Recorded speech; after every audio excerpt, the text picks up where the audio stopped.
Book 19 of 2020 was The Origins of Totalitarianism by Hannah Arendt. So I borrowed this book from the library because I seem to be attracted to books or fiction books where there was a totalitarian regime. So, for example, really liked the Hunger Games books, really liked Divergent, really liked kind of anything that had like a regime that was in power, like Handmaid's Tale. I just loved all that, the kind of books like that. So I thought it would be quite interesting to read about it, because if I was interested in it in fiction, maybe I'd be interested in it in non-fiction. So essentially what this book is doing, and it's a very big book, took me forever to read. Arendt is basically describing what leads to totalitarianism and then kind of totalitarianism at the end. So she talks about the historical underpinnings of anti-Semitism. So I naively thought that anti-Semitism, particularly kind of, you know, what happened in Nazi Germany, was because of Hitler's final solution. I didn't realise that in Europe, anti-Semitism was a massive thing before Hitler even came about. And Arendt kind of explains where that's come from. So because Jewish people were stateless, they didn't have kind of any legitimacy in terms of their kind of power within a particular country, I guess you could say. And they kind of kept themselves to themselves, so they didn't really want to kind of culturally integrate with the people of the nation state.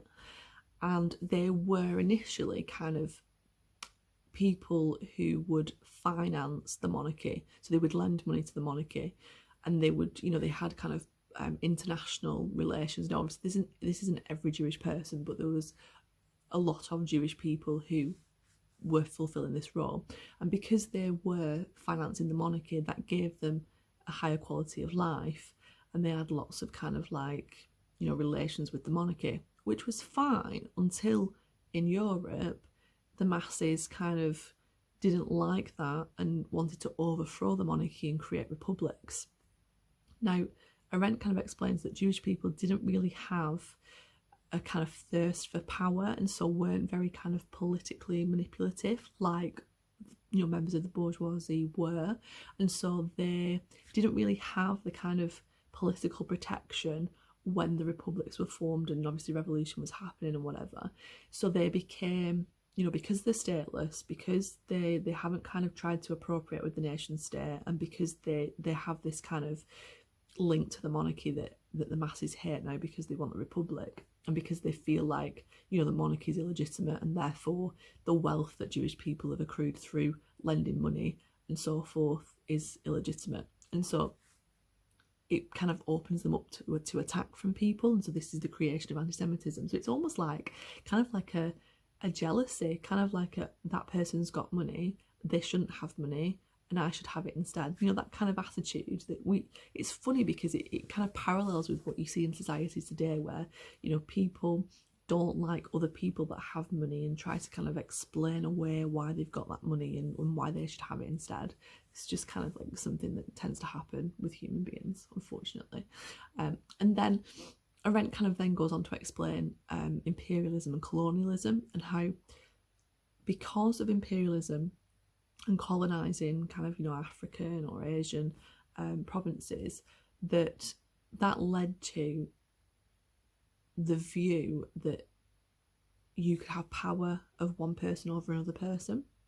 And so the kind of, you know, whole slavery, the slave trade, all of that happened, it kind of created this almost like perception that one group of people could have power over another group of people, because before colonialism that wasn't as apparent, because obviously that then obviously leads to the belief in Hitler's mind that you can have power over anybody that doesn't agree with your final solution. So it's kind of like an underpinning to that totalitarianism. You know, violence and things has to come from somewhere. So it's kind of like explaining that a little bit, and also talking about how people I've put on my board list self-made. I think it was talking more about how like the dismantling of the bourgeoisie and the kind of like liquidation of the classes and the kind of not being quite happy with the way that class was structured, meant that there was kind of more a view towards being self-made, so that you had your value based on the money that you had made for yourself, and so therefore if you were poor, then you almost deserved to be treated less, and so again it's creating that kind of viewpoint of, you know, if you are treated like you're less, then somebody else can exert power over you, so the final solution would work. Then Arendt kind of talks about Nazi Germany and talks about Bolshevik Russia, so comparing kind of Hitler's regime with Stalin's, and explaining how they were slightly different and how they managed to almost kind of like supplant the ideology that was in place with different ideology, and to kind of manipulate people with propaganda, so that essentially, you know, Arendt kind of explains that when there's disaffection with the political system, the masses tend to revolt and they want change, so they'll vote for anything else to overthrow the current system, because, you know, they'd rather have it be a mess than how it currently is, and so they leave themselves open to being taken advantage of by totalitarian regimes. And it's interesting because this always happens around an economic downturn. So when there's kind of like an economic depression, or an economic kind of turmoil, which there was, you know, in the 30s before the war started, and the totalitarian regimes kind of took hold in Germany and I guess Russia as well. I'm not as knowledgeable about Russia as I am about Germany. And you end up with, you know, masses kind of revolting over politics, and then them kind of voting in like somebody that shouldn't really have got voted in. And you can see this now. So in today's society, we've got political unrest after an economic downturn, so with the recession, and, you know, and years of austerity, in England, for example. And so people just randomly vote for people that they think will mess up the system. So this is, you know, explains why Trump got in. Although I suppose, you know, that's a little bit more complex, because a lot of people didn't want to vote for Hillary, but, you know, it's, you know, explains why people like Trump get in, and Boris Johnson and things like that. You know, people don't care about the system working. They don't like the system as it is because they're disadvantaged in it, so they want to kind of mess it up and overthrow it, and vote kind of almost like against their better interests. You know, if there's a government that's saying that they'll fund lots of good things for you, why would you not vote for them? It just doesn't make any sense, does it? Because some newspaper that's funded by the opposition is telling you that the leader of the opposition is a terrorist or whatever. It boggles my mind to think that people are so predictable in how they behave, and how, because they're uneducated, they don't recognise that they're behaving the exact same way that people before the Second World War behaved, and that because of economic strife and worry about their own situation, that they're making political decisions that can really affect us in the future, and cause like issues. You know, like I'm surprised Trump hasn't started World War III, to be quite honest with you.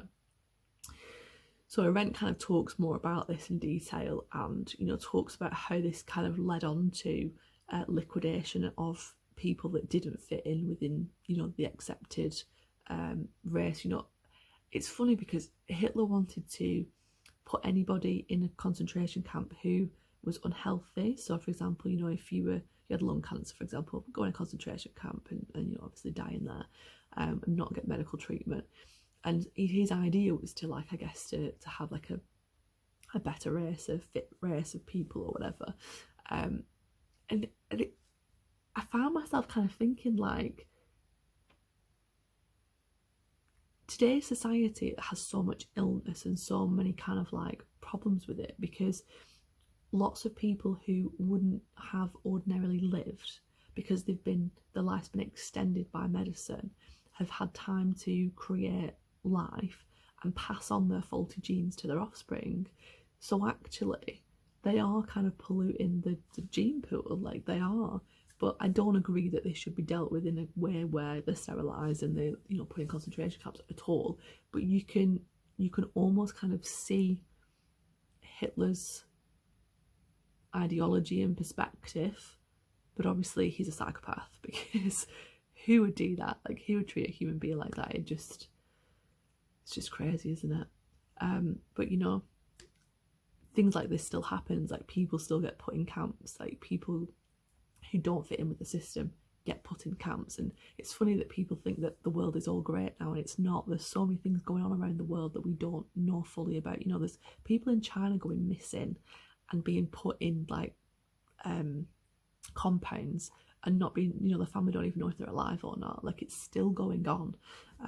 So it's just horrifying. And you know, to think of what's happening now, it's just, I can see, you know, in 20 years time that we're going to be like in a similar situation to how it was in the World War. Like, I hope it's not, but the way that it's going, it's in that cycle. You know, the same pattern is kind of happening. And now with coronavirus, with how the economy is going to be, and you know how politics are at the moment, it's not looking good. Let's put it that way.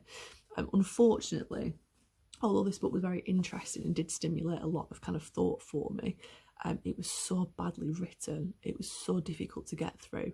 There's a lot of kind of tautology in it where I'm reading it and I'm thinking to myself, you've already said this. Or I'm thinking to myself, what is the relevance of this? Like, how does this fit in with what you're actually talking about? You know, there's a lot of things in the kind of imperialism section that could be cut out. I didn't think it was really relevant. You know, it did start off quite good in the beginning, and it kind of just declined the more I got through. And I don't know if that was just because I was getting tired of actually reading it. I had to actually sit down and read it out loud because I couldn't force my mind to read it like just in my head. So it was really difficult to get to, and it's got so many footnotes as well, like on some pages. Let's see if there's an example I can find.